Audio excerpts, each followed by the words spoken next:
Chocolate पण melt करून घेतोय. ते गॅस मी बंद केलेला आहे.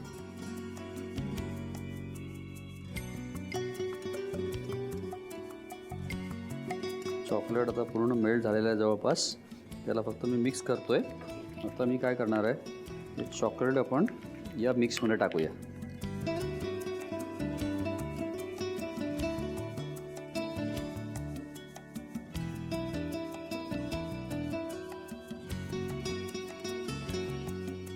याला मी आता फक्त मिक्स करून घेतोय.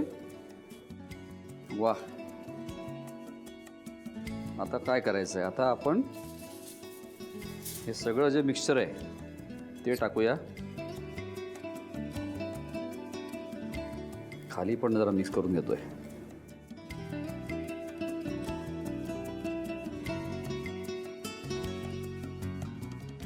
याला मी पसरून घेतोय फक्त. बस. आता मंडळी याला मी फक्त थोडंसं दाबून घेतलेलं आहे. आता मी काय करतोय, त्याच्यावरती सिल्वर फॉईल ठेवणार आहे आणि काहीतरी असं आपल्याला घ्यायचं आहे ज्याने आपल्याला दाब देता येईल याच्यावरती. छान याला दाबून घ्यायचं आहे आणि त्याचं लेव्हल व्यवस्थित करायची आहे. हे बघा, आता मी जस्ट तुम्हाला दाखवतो आहे. आता हे बघा, असं दाब दिल्यानंतर ते असं छान बसलेलं आहे. याला मी असंच ठेवणार आहे आणि याच्यावरती मी काय करणार आहे, हा चॉपिंग बोर्ड ठेवेन. याच्यावरती काहीतरी वजन ठेवेल याच्यावरती आणि याला मी आता ठेवल्यानंतर 7-8 तासानंतर एकदा सेट झालं की त्याच्यानंतर याला मी कट करणार आहे. आता कट केल्यानंतर सेट झाल्यानंतर ते असे छान मस्त तयार होतात, आहे की नाही? खूप मस्त झाले आहेत ना. बस, हे बघा.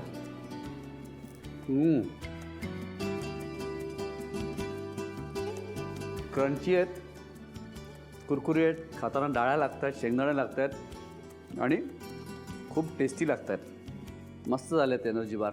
मंडळी, तुम्ही एक काम करा, साहित्य आणि कृती लिहून घ्या. कुरमुऱ्याचा एनर्जी बार बनवण्यासाठी लागणारे साहित्य: किसलेलं चॉकलेट, कुरमुरे, भाजून घेतलेल्या शेंगदाण्याची भरड, व्हीट पप्स, डाळं, राजगिऱ्याच्या लाडूची भरड, मध, टुटी फ्रुटी, व्हॅनिला इसेन्स आणि बदामाची पूड. कृती: प्रथम कढईमध्ये कुरमुरे भाजून घ्यावेत. त्यानंतर व्हीट पप्स भाजून घ्यावेत. कुरमुरे आणि व्हीट पप्स एका बाउलमध्ये काढावेत. बाउलमधील मिश्रणामध्ये राजगिऱ्याच्या लाडूची भरड, भाजून घेतलेली चणा डाळ, बदामाची पूड आणि शेंगदाण्याची भरड घालावी. त्यानंतर टुटी फ्रुटी, मध आणि 3 ते 4 थेंब व्हॅनिला इसेन्स घालावं. एका खोलगट पॅन मध्ये पाणी गरम करून त्यामध्ये काचेचा बाउल ठेवून त्यामध्ये चॉकलेट घालावं आणि वितळवून घ्यावं. वितळलेलं चॉकलेट कुरमुऱ्याच्या मिश्रणात घालून नीट मिसळून घ्यावं. एका बेकिंग ट्रे मध्ये सिल्वर पेपर पसरवून त्यावर कुरमुऱ्याचं मिश्रण नीट पसरवून त्यावर दुसरा सिल्वर पेपर आणि एखादी जाड वस्तू ठेवून मिश्रण झाकून ठेवावं. तयार मिश्रण फ्रीज मध्ये सेट करून कापून घ्यावं आणि सर्व्ह करावं. आता काय होतंय ना, मलाही ते जुने मित्र, त्या जुन्या मैत्रिणी परत भेटावंसं वाटतंय त्यांना, पण ते होत नाहीये शक्य. म्हणजे मला ते परत जगायचंय, ते अनुभवायचं, पण ते वाईट वाटत चाललेलं आहे आणि त्यानं सगळं साचत चाललेलं आहे. संकर्षण काय झालं? तू काय एवढा पॅनिक होतोयस आज? हाय हाय हाय ग, तुम्ही इथे असं काय झालं तुला? तुम्हाला भेटून बरं वाटतंय मला, पण मी आता थोडासा ना पॅनिक झालो. का? अरे मला ना कुठेतरी त्या जुन्या गोष्टी खूप आठवत आहेत, माझ्या शाळेतल्या, माझ्या मित्रांच्या, मैत्रिणींच्या. पण ते परत जगता येत नाही, ते पाहता येत नाही, ते अनुभवता येत नाही. मला त्रास होतोय जरा. का त्रास करून घेतोय? अरे आम्ही तर अनुभवलंय. काही गेल्या दिवसामध्ये आम्ही तर म्हणजे जगतोय. आम्ही प्रत्येक वेळेला त्या गोष्टी पाहतोय आणि खूप त्याचा आनंद घेतो. काय म्हणतो? एक मिनिट, सॉरी मी डिस्टर्ब करतो. म्हणजे आपण जगू शकतो, आठवू शकतो, आनंद घेऊ शकतो, कारण आपण आठवणीत जाऊ शकतो. हो, पण पाहतोय हे जरा मला खोटं वाटतं. म्हणजे पाहू कसं शकणार ना आपण? म्हणजे काय, आम्ही खरंच पाहतोय. तुझा विश्वास नाहीये? प्लीज मला जरा सांगा ना, कसं काय नेमकं, म्हणजे कसं होऊ शकतं असं सांगा ना. Come on. दाबायचं reverse button. Yes. Anurag, Tanvi, ए बघ. अच्छा, हा अनुराग आणि ही तन्वी. आता एक मिनिट, मला जरा क्लिअर होऊ दे. म्हणजे ही छोटी तन्वी, Correct. Yes. ही मोठी तन्वी, हा मोठा अनुराग आणि हा छोटा अनुराग. Yes. अरे यार, वेलकम वेलकम. तर आम्ही गेले काही दिवस ती सध्या काय करतोय या निमित्ताने आम्ही सगळं हे अनुभवतोय, पाहतोय, जगतोय. मग आता मला विश्वास बसला की आपण हे पाहू सुद्धा शकतो आणि तुम्ही ते पाहिलंय.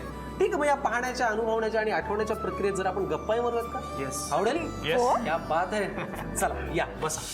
आर्या आंबेकर, अभिनय बेर्डे, तेजश्री प्रधान आणि अंकुश चौधरी. क्या बात आहे. गप्पांना सुरुवात करूयात. कोण पहिल्यांदा? आर्या. अरे वा. एक मुखाने सगळे आर्या आंबेकर म्हणाले. आर्या, तुझं खूप मनापासून स्वागत. एक अत्यंत गुणी गायिका म्हणून आम्ही तुला ओळखतोच, पण अभिनेत्री म्हणून तू या सिनेमाच्या निमित्ताने आज पडद्यावरती येतेस. कसा अनुभव होता? ती सध्या काय करतेचा?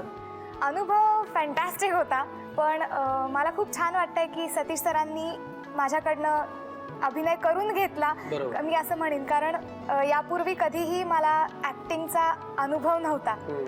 त्यामुळे जेव्हा सतीश सरांनी मला विचारलं की तू फिल्ममध्ये काम करशील का, तेव्हा मी त्यांना हेच सांगितलं होतं की मला 0 एक्सपिरियन्स आहे. आणि ते मला म्हणाले की मी तुझ्याकडनं सगळं करून घेईन. आणि ते कॅरेक्टरही असं आहे की जे तुला विशेष त्याच्यासाठी काम करावं लागणार नाही.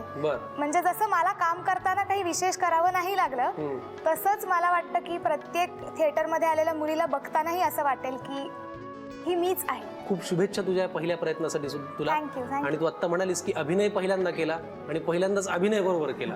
आता आपण अभिनयाकडे वळूयात. कसं वाटतंय आता? पहिला सिनेमा येतोय, 70 mm पडद्यावरती अंकुश चौधरी आणि नॉल सगळं वलय त्याला या सिनेमाला. 1-2 वर्ष त्यापासून स्वप्न होतं 70 mm मध्ये बघायचं. एवढ्या लोकांना मी 70 mm बघायचं. माझी पण इच्छा असायची यार मी स्वतःला पण एक दिवशी बघेल 70 mm वर. आणि ते स्वप्नच होतं. एक्सायटेड आहे, नर्वस आहे, परत थोडंसं घाबरलेलो आहे. या कुटुंबावरती नुकतंच एका मालिकेमधनं जिनी मनामनावरती गारुड असं तिचं काय म्हणता येईल, म्हणजे माझ्यासारख्या तरुणांना तर भुरळ पाडली अक्षरशः. अशी आपली सगळ्यांची लाडकी जान्हवी त्या मालिकेमधली, पण तेजश्री प्रधान, तुझंही खूप मनापासून स्वागत. थँक्यू. कसं वाटतंय आता ह्याच कुटुंबासोबत तू एक फिल्म पण केलीस, ती आता रिलीज होणार? खूप छान वाटतंय. होणार सुन्मी या घरची नंतर तसं बघायला गेलं तर मला वाटतं मी पुन्हा झीच्याच माध्यमातून लोकांसमोर येते. ह्याची उत्सुकता मला खूप जास्त आहे. कारण प्रत्येक कलाकाराचं स्वप्न असतं झीवर काम करण्याचं. प्रश्नच नाही. आणि होणार सुन्मीच्या निमित्ताने त्या स्वप्नाचा कुठेतरी श्री गणेशाय नमः झाला असं मी म्हणेन. कारण की स्वप्न कधी संपत नसतात, ती चालत राहतात. त्यामुळे त्याचा एक पुढचा पार्ट, जसा आमच्या सिनेमाचा पहिल्या प्रेमाचा दुसरा पार्ट आहे, तसा हा झीवरच्या प्रेमाचा दुसरा पार्ट या निमित्ताने इथून सुरू झालाय. सो खूप छान वाटतंय मला, खूप एक्सायटेड आहे. आणि पुन्हा एकदा तेच की सगळं छान जुळून आलं ना की मस्त होतं. प्रश्नच नाही. सो ही तन्वी खुश आहे. क्या बात आहे. दोन्ही तन्वी खूप खुश आहेत. जान्हवी नंतर डायरेक्ट तन्वी. अरे क्या बात है अभिनय. वा वा.